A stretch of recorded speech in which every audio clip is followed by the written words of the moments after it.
সবাইকে good morning আর studio start. আর আজকে দেখতে পাচ্ছ আমি সকালটা অনেকটাই তাদের উঠেছি, তাও দেখো এখানকার ওয়েদার দাদাবাড়ির এখানে। তো যাই হোক, তারপর সকালবেলা উঠে একদম স্নান টান করে রেডি টেডি হয়ে চা খেয়ে বেরিয়ে পড়েছি আমরা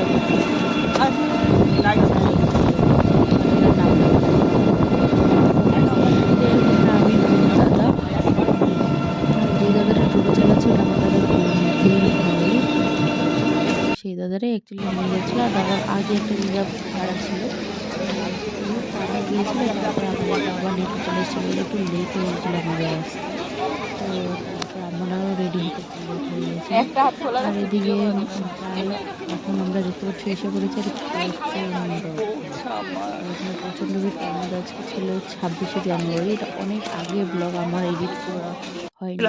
আমি শিলিগুড়িতে আসার পর আমরা কত বছর আগে আসি, এখন আমাদের মনে আছে স্পষ্ট।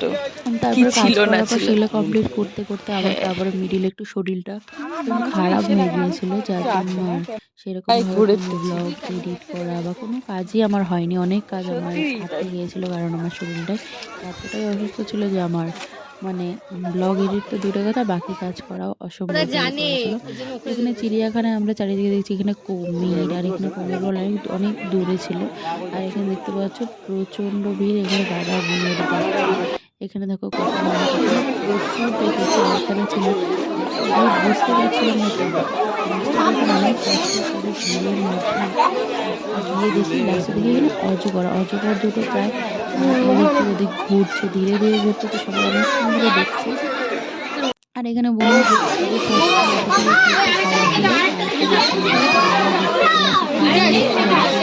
অজগরটা উঠেছিল, তোমাদের ফার্স্টে দেখালাম নিচে ছিল,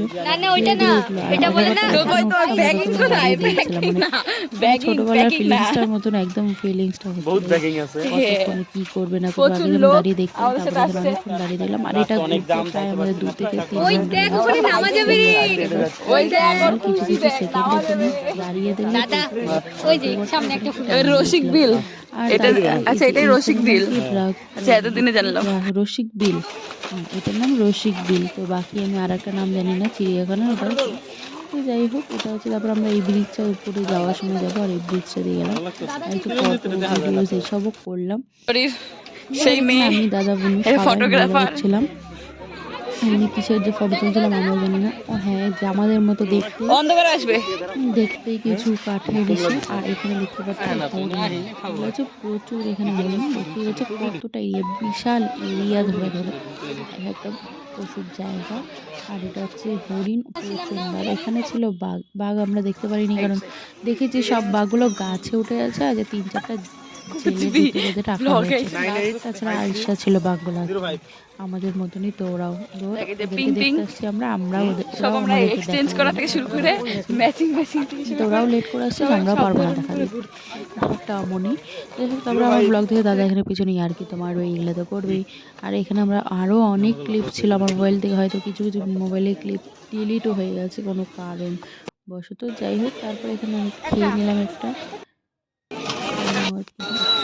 তারপরে এখানে দেখতে পাচ্ছি আমরা বাইরে চলে আসলাম, আর এখান থেকে দাদা আবার কিছু একটা খাওয়ার কিনছে। আর এখানে লেগেছিল ঝগড়া, আমরা ওগুলো স্কিপ করে চলে আসলাম কিছু কিনতে। দাদা এখানে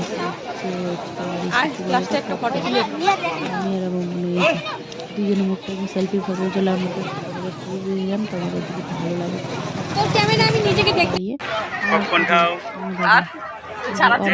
আমি যে বলছি ভিডিও করছি করবে, আমার কমেডি তোমরা দেখো না, দেখো এই কয়টা দিনে এই ছেলেটার কমেডি তোমরা দেখতে পাবে, একদম সিরিয়াস কমেডি করে, সেই সিরিয়াস দেখলে হাসি পাবে, কিন্তু সিরিয়াসনেস এরকম সিরিয়াস কমেডি করে।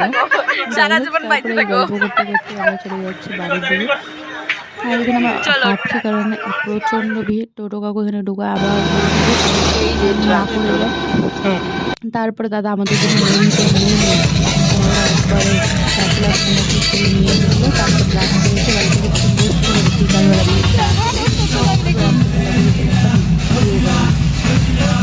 আমাদের একটা ঠিকঠাক ছিল না, বাড়ির সবাই আসবে, আমাদের দুজনের জন্য আবার রান্না করে ওরাও বললো জল চলছে। আমরা দয়া মায়া এখান থেকেই দেখ তোকে না বললেই চলে, ভিতরে তো কম বয়সী তো মেয়ে। দিদি চোর বৌদিকে দিচ্ছে, সবাই দেখিয়ে চলে আসলো। আর এখানে সবাই একটু আশীর্বাদ দিয়ে নিল। আর তারপরে চলে আসলাম বিয়েবাড়ির ডিজেতে। আর আমি খাওয়ার ভিডিও সত্যিই করিনি, বিশ্বাস করো, এত খিদা পেয়েছিল যে ভিডিওই করা হয়নি। আর এখানে সবাই দাঁড়িয়ে দাঁড়িয়ে ডিজে দেখছে, আমরাও দেখছিলাম। এরপরে দাদা আর ভাস্তা চলে আসলো, ওরা ওদের সাথে গল্প করতে করতে বাড়ি যাবো। এখন টাটা বাই বাই, আজকের ব্লগটা এতটুকুই, দেখা যাচ্ছে নেক্সট ব্লগে।